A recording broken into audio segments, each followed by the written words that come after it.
Welcome to Real Talk episode 27. I am Brian Rose and we are here in the actual London Real Studios in Shoreditch in East London, but this isn't the normal London Real episode. This is Real Talk where I answer your questions. 30 minutes. We are live here. This is not made up. I got Facebook Live over here if you want to ask me questions in real time. And you know, this is usually a format where I get to sit down either with a special guest like Max Kaiser or Chris Ducker, people like that, or I just answer your questions about fatherhood, about challenges, about what it's like to build a media business. But you know, tonight's been a kind of a rough week for us here at London Real, and we thought we would really dedicate this episode to a gentleman that was supposed to be sitting in this chair 48 hours from now, and that is Mr. Kimbo Slice. He was a mixed martial arts fighter and was really an internet sensation before his formal career as a fighter. And most likely you have seen one of his videos. I want to play a short clip in just a little bit. But Kimbo was someone that really was a superstar before he ever got into the cage. And that made him so unique because he was made famous on these real bare-knuckle backyard brawls that he fought in South Florida. He was a big, scary-looking beast of a man. But from everyone that I know, he was also a very kind, gentle, hardworking family man. And I know people that trained with him. I trained with a mixed martial arts fighter named Boss Rutan out in Los Angeles about 8 years ago. And I was really honored to have a private session with Boss. And he is the one that taught jiu-jitsu to Kimbo Slice. And he said, Brian, he's like, everyone makes these assumptions about Kimbo because, you know, he used to drive Humvees and make, you know, $10,000 payoffs from, you know, 30 seconds in a backyard brawl, and he'd wear gold chains and have gold teeth. But he said he was a hardworking guy, the nicest guy, the most respectful guy you'd ever meet, which is true about most fighters that most people don't know. But when you meet fighters, they're actually some of the best people in the world. I always say the more gentle the handshake, the tougher the guy. And every martial arts fighter I've ever shook hands with, they're just the gentlest, nicest people when you're not fighting them. And so we were super excited to have Kimbo here on Friday, and I'll go into more details on that. But if you don't know who Kimbo Slice is, here's a little snippet from one of his fights. This has probably happened in the early 2000s, and this was put on internet, on YouTube, and really blew up. Good, Bird! Good, Bird! Finish that! Hey, Bird. Get already. Come on, hit me! That's it! That's all you got! That's all you got, nigga! It's over! Come on! Come on! Come on! Finish it, Bird! Come on! Finish that shit! Stop playing, nigga! Finish that! Finish it! What's up? Man, let me get my bread. Get my bread. What? You ain't want to see none of that. All day. I ain't never gonna. Now, some of you might see that and say, okay, that's a little rough, Brian, it's a little violent. I admire the boxing technique. You know, he has his hands up, a lot of great movement at the waist, very Mike Tyson-esque. And, you know, it's just combat at the end of the day, and both men had agreed to be there. I think they had a big a lump sum on that as well. But, you know, that's when we first found out about Kimbo, and there's another probably 5 or 10 videos of him. There's even a famous video of him fighting, I think, a Chicago police officer. His name escapes me. If you know it, put it in the chat. And it's this long 20-minute brawl. And if you're a fan of mixed martial arts, then you just always saw something beautiful about what Kimbo was doing. And so when he went ahead and went into MMA, it was a really big deal. And he really sold the fight before it happened. And actually, entire organizations were built on this. And one of his big fights in an organization called Elite XC, I believe was in 2007, was against James the Colossus Thompson, who's been a guest on London Real, who actually interviewed Howard Marks with me. May he rest in peace as well. And I love James, and funny enough, I had James here in the studio about 4 weeks ago to talk about his upcoming fight with Kimbo. But here is a little excerpt from the Kimbo Slice James Thompson fight from 2007.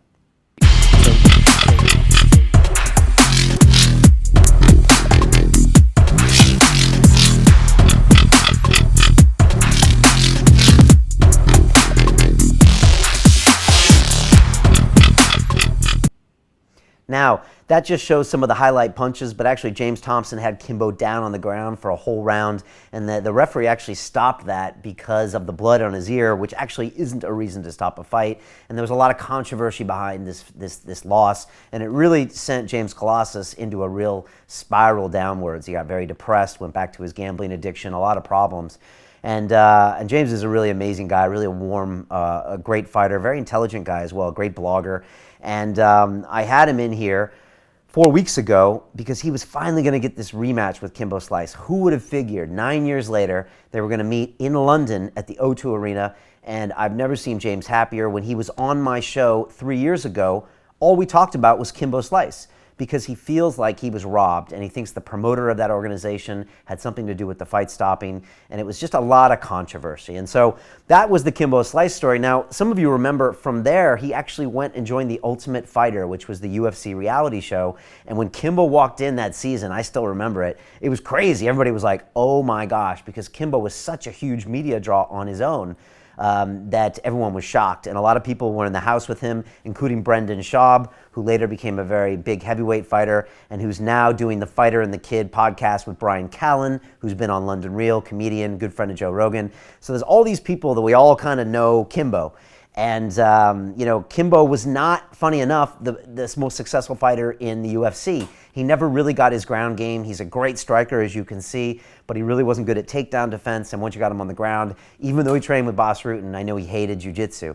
And so he kind of went dormant for a while, but lately, we've really seen Kimbo come back. He had a big fight against a guy named Dada 5000 about 3 or 4 months ago at Bellator, and now he was set to come here in London. And so there was so much anticipation. James Thompson talked about Kimbo as a fighter as well. And before I get into that a little bit more, here's a small excerpt. Again, no one's seen this yet, of James Thompson talking about Kimbo Slice. Again, this was filmed before we heard the news about Kimbo, and check it out. 2, 3, 4 million people having a conversation about my little one black ass in my last fight, so that's amazing. I remember Kimbo in the backyard brawls in some swamp town, right, in South Florida. A big black guy in a beard smashing people at barbecues. It was just his path. Yeah. I mean, it was a great idea. I think he was the first person to get 1 million views on YouTube. I wish I would have thought about it.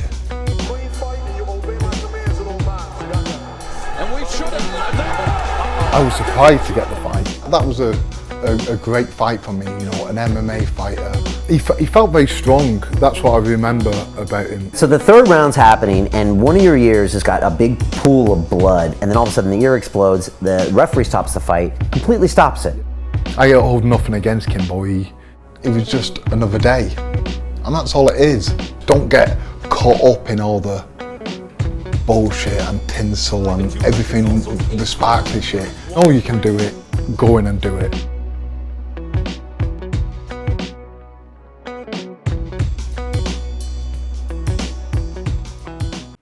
And so there's a little bit of history between the two of those fighters, and you could see that James was really anticipating this rematch that was coming up. And so we were super excited a couple weeks after that interview was shot to find out that we were going to get a chance to meet with Kimbo. Again, it was going to be in 2 days' time here. Kimbo was coming to the UK for the first time with his son, Kevin Ferguson Jr., who is now a mixed martial arts fighter. And so we were highly anticipating it. We were getting ready. The whole studio was excited. And Tuesday morning, I got an email from his publicist, because I've been really pushing them for what I call a pre-interview form here. And I ask them a lot of questions so I can just find out more information and make the interview better. And I'm always pushing people for that. And she just said, I'm sorry, Brian, I just had to tell you that Kimbo passed away last night. And this has never happened to us at London Real. And it was a real shock to everybody here and to the MMA community as a whole. I don't think the community itself realized how much they needed Kimbo, or they missed Kimbo, or what he really meant to them. Because this is a guy that was kind of in the later parts of his career. He was fighting guys that he had fought before. Obviously wasn't a contender, but still a great draw, because people remember that Kimbo moment, and Kimbo always put it on the line. And so it was a real hard thing for us to deal with here. I texted James Thompson yesterday, and I was like, how are you doing? Because for James, so many things happened here. On the very base level, he's a fellow fighter who died at 42 years old. And so that's got to make you think as a fighter, well, what's going to happen to me? And at the same time, it was this rematch James never got. And it was just so many things happening that I think so many things were on his mind. And we're going to talk to James about that again soon. But we just wanted to talk about Kimbo today and just remember him for the man he was and the sensation that he really created and so much things happening out there, and then coming to London to kind of make all this happen. So obviously that fight's not going to happen. We're going to hope that we can get Scott Coker here, who runs Bellator, so he should be in town in the next few weeks. And I just want to talk to him about what Kimbo was remembered as. You know, a lot of people here on Facebook are asking me questions about his death and a few of the other issues. You know, we don't know what happened to Kevin, but from all the reports that I've read, there was really no issue of any kind of recreational drug use. He had been popped a few times, I think even recently for nandrolone, which is like a steroid, but that stuff really doesn't necessarily affect your health, and I don't think it was related. Some of the reports now were saying he had some liver failure, and then some are even saying he was waiting a heart transplant, which sounds kind of strange if he had a fight in 5 weeks. We just don't know. Right now it's just speculation, and so we're just going to have to kind of see what happens there. But it's just something that I guess all MMA fighters have to think about. How long is that career, and what can really happen at any moment? And so we just wanted to kind of take some time out and just pay a little bit of tribute to Kevin, and I was known as Kimbo Slice, and just for the kind of the what that he had created. And it's amazing because we forget sometimes in mixed martial arts that people tune in because it really is a show, and he was a great showman. And a lot of people have put tributes out there, like Ariel Helwani of MMA Fighting, and he had just had conversations with him, and you know, he was really upbeat about everything. And so yeah, it's just hard here remembering that a man who's younger than me passed away in his prime. So just wanted to send out all our condolences and all of our love to Kimbo's family. And again, I feel frustrated here because I feel like when we do something here at London Real, we capture a part of someone's soul that exists forever. And so in a weird way, we kind of make them immortal in a weird way. And so I feel like we missed our chance to let his grandkids and his great-grandkids know what he was really like. And I'd never really seen good long-form interviews with Kevin, so I really wanted to get deep into what was like to be that guy in the backyard brawls. Was it motivated by anger? Was it all about making money? Did he just love to perform? What was it like now? How many more fights did he have left? Was he angry at the Colossus? What did he feel like seeing his son participate in MMA? How had MMA changed? Like, these are all the things I wanted to ask Kimbo and find out about his legacy. But we didn't get the chance. So yeah, we'll just kind of leave it at that. I just wanted to go to a few questions or any thoughts that you guys might have on Facebook and just kind of talk some of this stuff out. One of the questions we had from Ian Middlemiss coming at us from the UK was, did PED contribute to his death, and what's my opinion? And that's performance-enhancing drugs, which is it's really something it happens in all sports. And we had the great Dorian Yates, 6-time Mr. Olympia, sitting in this chair about a year ago, and he talked about steroids. And he says, Brian, it's more obvious that steroids are being used in things like bodybuilding and sometimes MMA, but they're used in all sports where people want an edge to make more money and be winners. And so they're really everywhere. Today, Maria Sharapova was banned for 2 years in tennis for a performance-enhancing drug.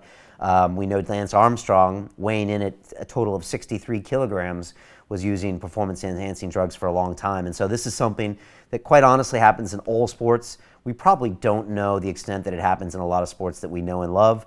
But yeah, I mean, it happens in MMA, but I really don't think it contributes to people's lack of longevity, especially in the doses that they are taking it. And again, MMA fighters, they're some of the most well-conditioned and toughest athletes in the world. They just are.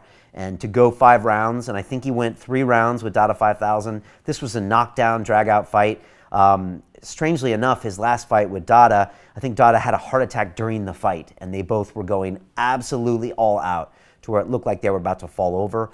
And so it doesn't make sense to me that Kimbo would have had some really serious health issues. It just doesn't make sense that he would, but we're going to have to wait to see what's coming in. And again, I don't think it was a recreational drug issue. When you hear things like this, or when Prince dies in an elevator, that's the first thing I think about. Some opiates were involved, and then that's what happened, which is what happened to Prince. It's not what I thought, but it is what happened. And what's happened to Michael Jackson with, that thing. It's very typical. But with Kimbo, I just don't think that happened. So we'll just have to wait and see. And I think as humans, we always try to put a reason on it.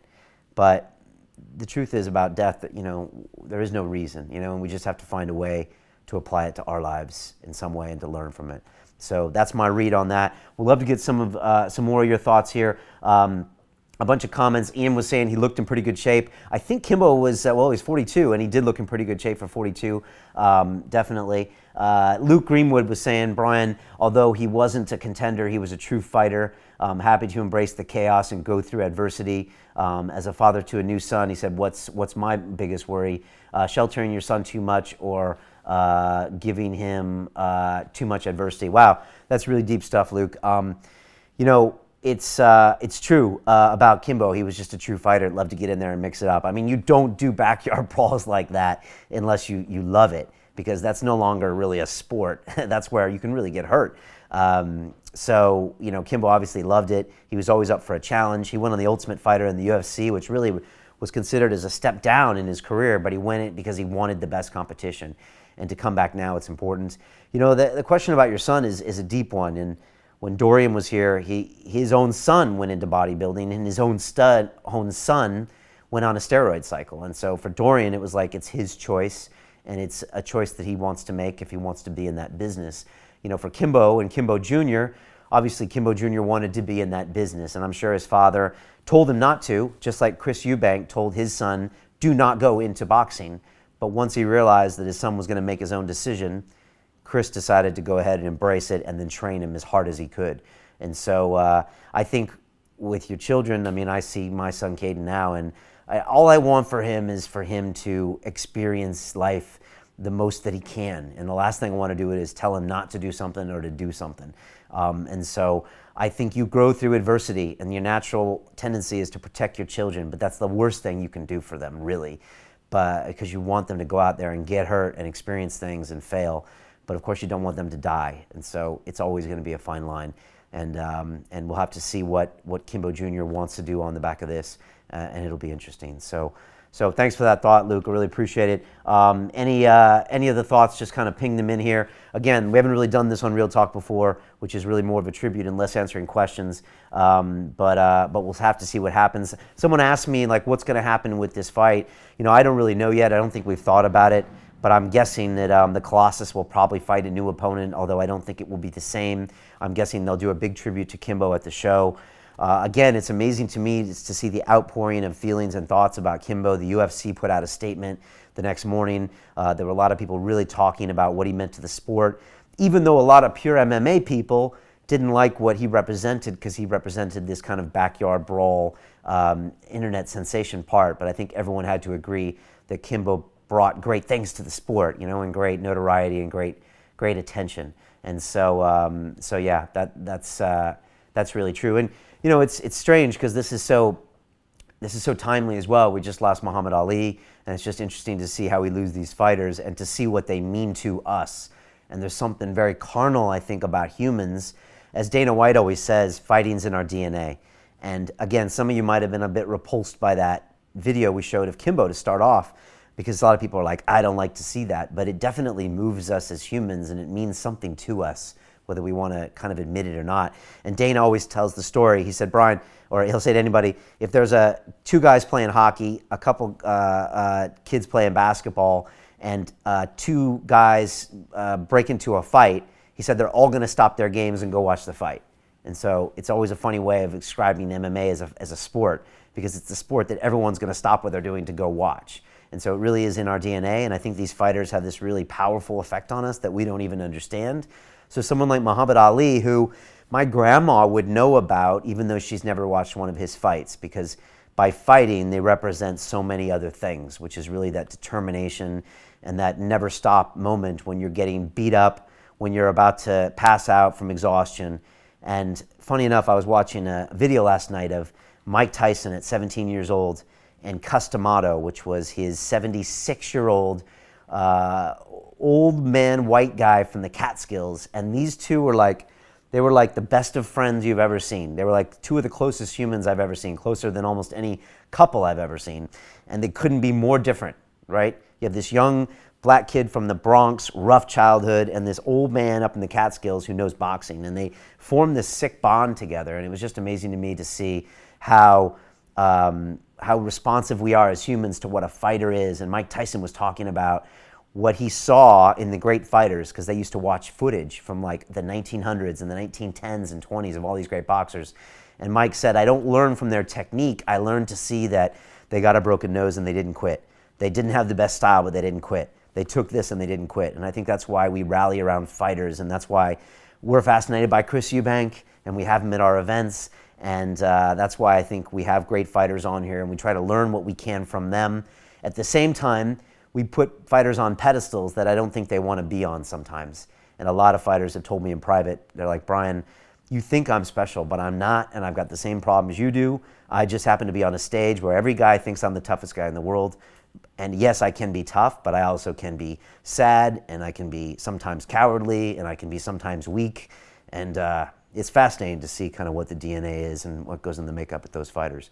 So yeah, it's been a crazy week here for kind of loss when it comes to that stuff. So if you have any comments, again, hit me up on Facebook. I think we've got one more video, don't we?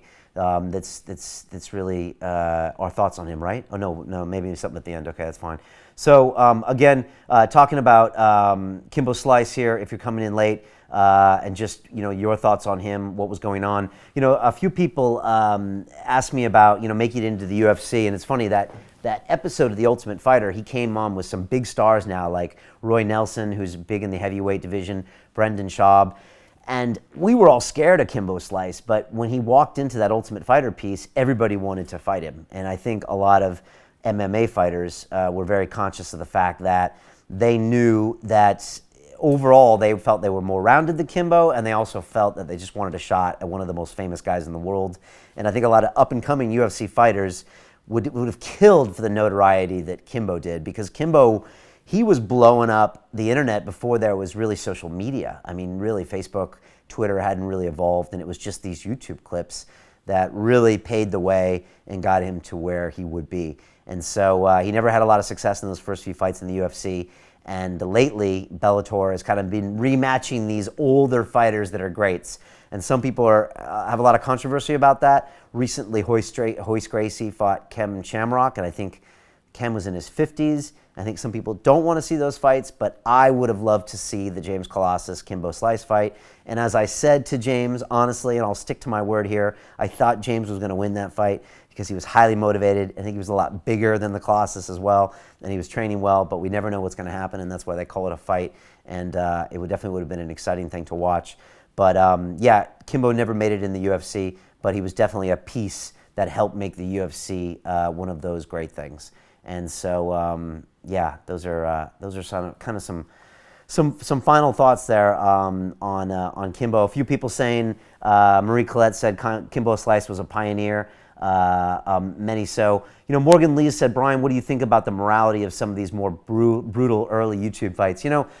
Funny enough, and I'm going to finish up in a little bit here, is that actually when you're bare knuckle boxing, it's actually a bit safer for the fighter. I know that might sound strange, and a lot of people don't realize that, but when you actually have to worry about your hands breaking, you're actually a little bit more intelligent about what you punch, because if you punch someone's skull, you'll break your hand, and then it hurts. You can't really continue the fight. Well, you can. A lot of guys fight with broken hands, but also you're out for 6 months and you have pins in your hands. So funny enough, bare knuckle can actually be a bit safer because people, they don't punch as many punches. They're more careful, and then when people get hit, they kind of get hit and get out. Whereas when you have these huge padded gloves, like in boxing, people take repeated traumas to the head, and it's been shown that boxing is a much more dangerous sport than MMA. And you might even argue more dangerous than bare knuckle boxing, as long as there's someone to stop the fight. If that happens, then yeah, it's not. And as far as my thoughts, I don't know. I guess I just find them kind of fascinating. And again, Kimbo's fights, when the guy went down, Kimbo didn't keep hitting him. Kimbo had like Queensberry rules. When you were standing up, he would punch you in the head, but when you took a knee, then he would stop, or he always said to the guys, are you done? Are you done? And they had money on the line, and it never really went too far with Kimbo, in my opinion. And he had that great fight with that Chicago police officer, which I'll remember his name shortly, and that was a really, really long fight. And again, you just saw the spirit of these men. And yeah, some of the crazy things that were happening in South Florida, those barbecues you might have wanted to be at, or maybe not, because it was pretty scary stuff. But yeah, I understand if you find that stuff to be a little bit hard to watch. And some people don't like watching MMA. But again, I think there's a big difference between violence and fighting.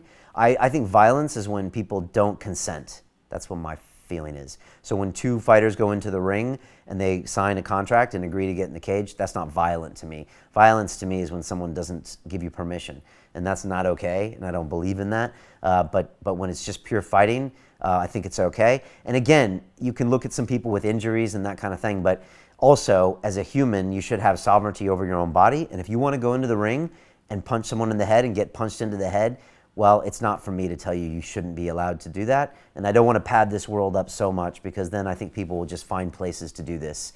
And where there is interest, there's always a place where the market is there. And so Sean Gannon, thank you, Stephen Pitt just told me that was the famous fight. And if you're on YouTube later, just search Sean Gannon and Kimbo Slice, and you'll see this real knockdown, drag out fight. And you really see Kimbo Slice, at his best.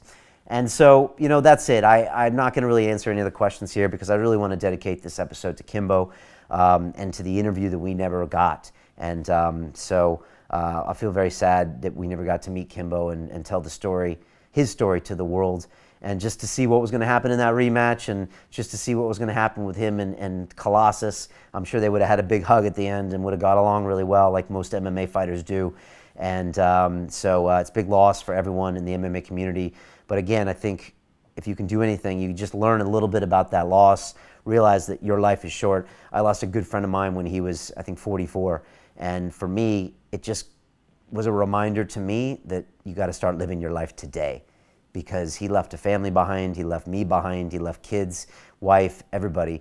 And it just goes to show you that the time is now to do things, because you could die tomorrow and you just don't know why. And so all the things you've been holding off on, and all the things you're worried about people saying about you if you do this, or maybe the money you're worried about not getting if you don't do something, all that stuff is worthless when you're in a hospital about to die, or when you're in a hospital with no other options anymore, where you would have literally killed to be back in the situation where you could make the real choices about your life. And so I always say, when people lose people around them, you want to use that to do something with your life, and it's there for a reason.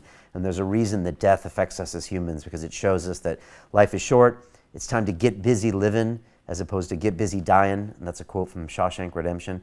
And to really think about what's important, what's not important.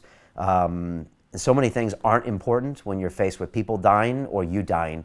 And all of a sudden, the really important stuff becomes clear, which probably is about people, about relationships, about doing the right thing. And so I hope we can all take that lesson from Kimbo and just think about, a lot of people come to me and say, Brian, I'm too old to do this. And I'm like, so what are you, 42 years old? I mean, if Kimbo Slice would have said, Brian, I'm too old to do this, what would I have said? I said, dude, start now, because you could do all these things with your life. So are you too old to do something? No, you have a precious amount of time on this earth. It might be less than you think. So start now and do something with your life that makes you happy, as opposed to just putting things off and letting things happen to you. So I'll end on that. I just wanted to say rest in peace to Kimbo Slice. Thank you for your legacy. Thank you for your inspiration. And just want to send peace out to his family, all of his fans, and just to MMA fighters, the community, James Colossus, and all the guys that will be representing Kimbo on the card here in London, July 16th. I assume they're going to go ahead with that card. But we've had Alex Reed in the studio recently, just posted an episode with him, an amazing fighter with an amazing story. Again, a very emotional man himself, who's seen highs and lows professionally, personally. And we told his story. He'll be there. And Michael Venom Page, who we've also interviewed, who will be fighting on that card as well. And of course, I hope James Colossus Thompson finds a new opponent so he can be there. I'm sure we'll dedicate the show to Kimbo, and hopefully we'll have Scott Coker in here, who runs Bellator, to talk about that before that as well. So thank you, Kimbo Slice. Much love to you. Send peace out to you and your family. And that's it for Real Talk. We'll see you next week.